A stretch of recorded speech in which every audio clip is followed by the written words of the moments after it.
What is going on, guys? It's your boy Az. We are back here with another video for you guys today. Hopefully, you guys are having a fantastic Tuesday so far. We do have Battle World Sentry coming in later on today, and yeah, it's gonna be hopefully it's on time. Based on my clock here and time of recording, it does look like it should launch. The last time we had this happen, they were like 2 hours late or an hour late, maybe. And there was issues with the boss node. Yeah, it was everything. Yeah, so hopefully this time they run smoothly here, and it does look like it seems like, at least from what I can see, it seems like everything should be on time right now. But yeah, let's quickly chat about Sentry. So Sentry, for those of you guys don't know, he is very much a very cosmic crucible god. In terms of he controls the speed, and of course, as you guys can see here, I don't really have mine leveled up, but I do have him at level 64 for the fact that he can get his Golden Warrior passive active, which basically allows him to stop speed bar and speed stats. So again, before this character takes a turn, speed bar can't be filled by enemies for themselves, allies, or enemies, so that would be ourselves when they're fighting against us. And the speed of this character and each ally can only be reduced by slow.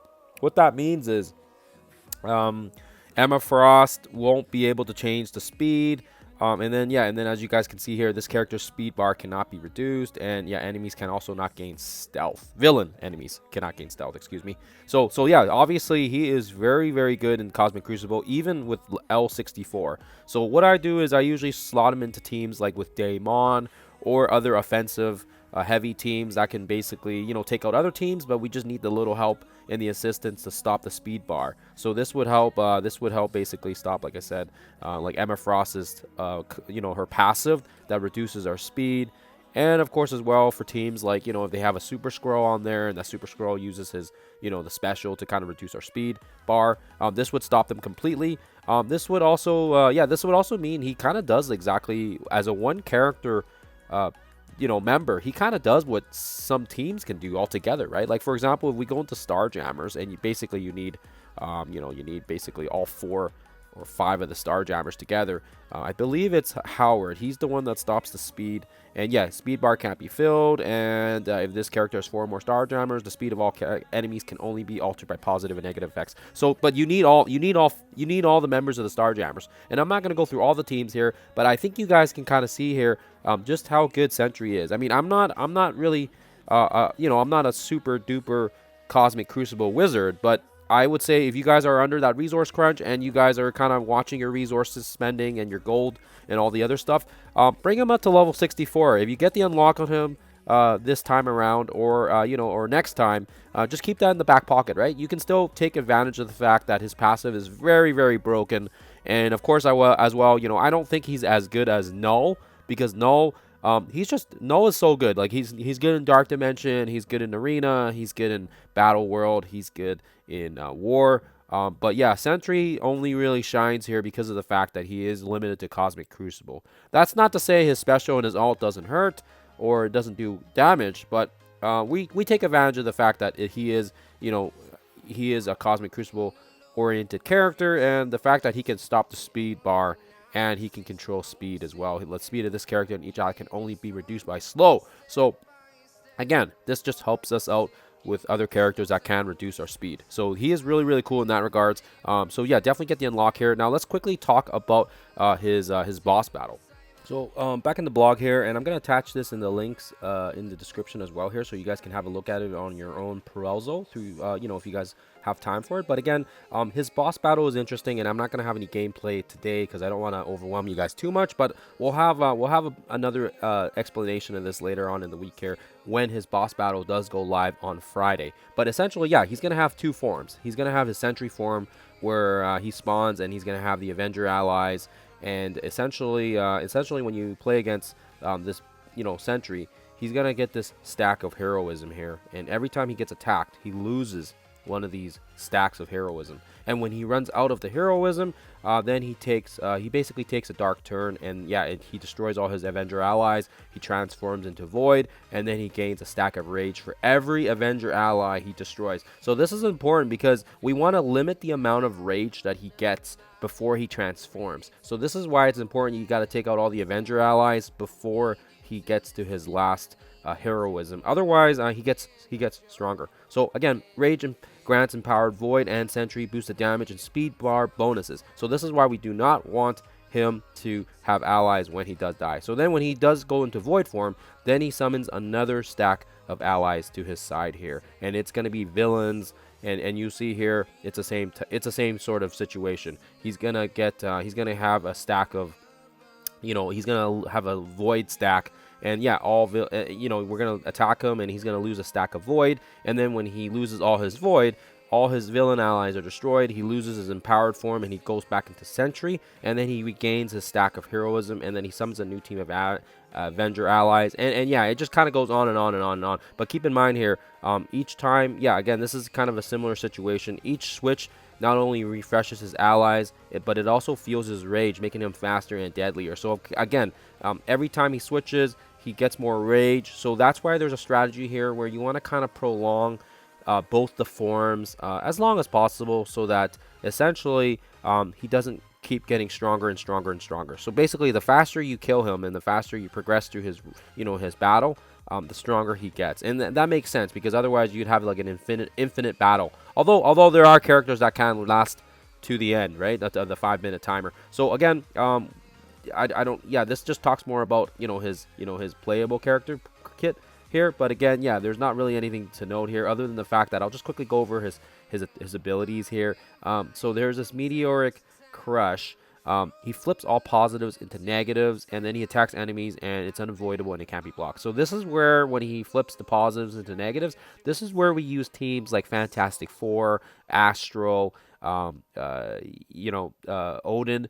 teams that can basically have safeguard, right, to prevent. I guess Insidious 6 is also in that mix as well here. But yeah, you want to time it so that you have safeguard when he does this meteoric crash. So that way it prevents your negatives from, on your characters, right? You'll keep your positives. And yeah, it kind of, yeah, like I said, it just kind of goes over here. He gets 6 heroism. He summons the Avengers. On attack, he loses the heroism. And again, when this character doesn't have heroism, he kills all his Avenger ally, and he gets 10 rage for each Avenger ally. So if you leave them on the board, it's gonna hurt you bad. So do not leave the Avengers on the board. And then yeah, as you can see here, yeah, he gets 5% damage and speed per rage. So we do not want him getting faster or stronger on us. But yeah, so obviously limit that to the best that you can. And again, void form, same thing.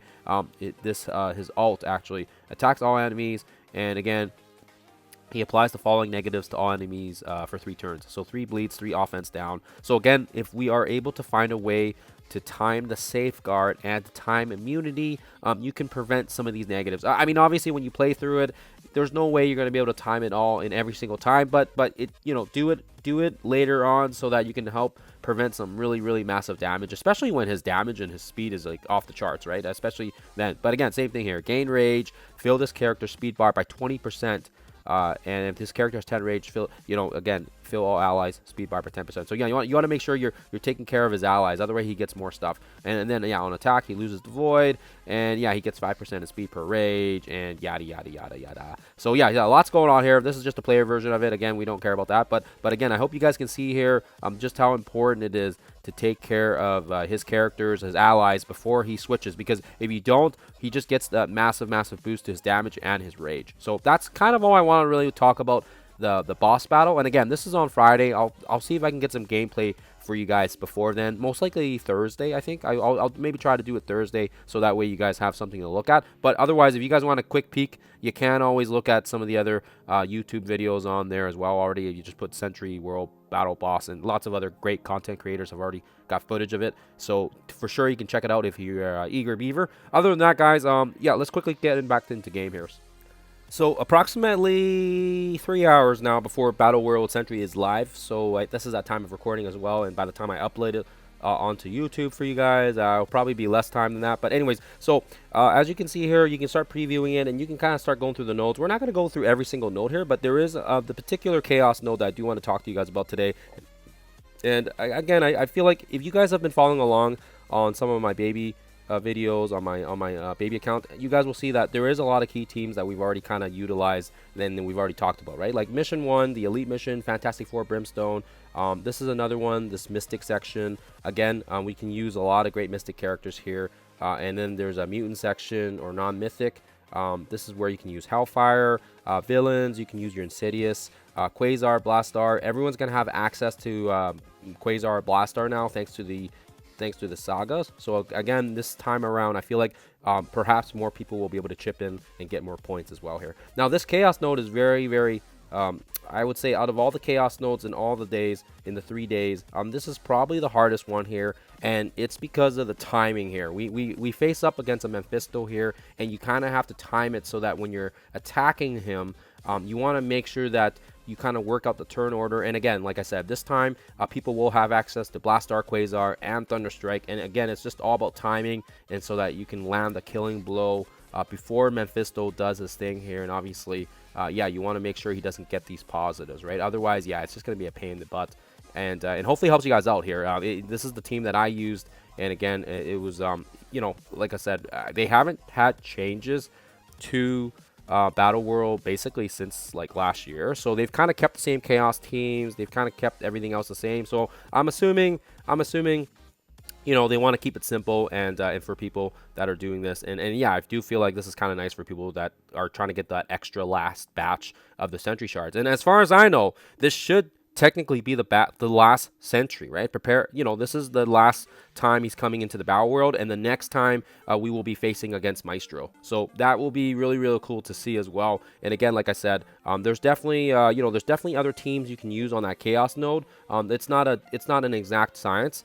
There's always you know, people are absolutely amazing at their crafting team compositions, and I do feel like for the most part, a lot of people did bring up Quasar and Blastar because of the fact that you know, they were part of the Galactic Council, and they was part of the Nihilist team. So a lot of those ones were already brought up. But I mean, obviously, you know, I think people were saying if you have Retcon basically just walks over those Chaos nodes. So if you have Retcon built up, that's also sweet. And yeah, I don't know if I've heard anything about the champions, but if you guys have champions built up and you want to try it, definitely let me know as well if it works. Other than that, guys, I'm pretty excited that, yeah, like I said, I'm pretty excited for Sentry coming in the last time, and hopefully everyone can finish on a strong note and get him unlocked, and, you know, get that L64 or push him to level 100 and whatever if you want to. But other than that, guys, I'm pretty stoked for Maestro, and hopefully the next Battle World's gonna be exciting here for us, and as well, I'm looking forward to the Age of Fear this week. So anyways, that's all I got for this time. Sorry about the lengthy video. Hopefully this helps you guys out, and I will see you guys in the next one.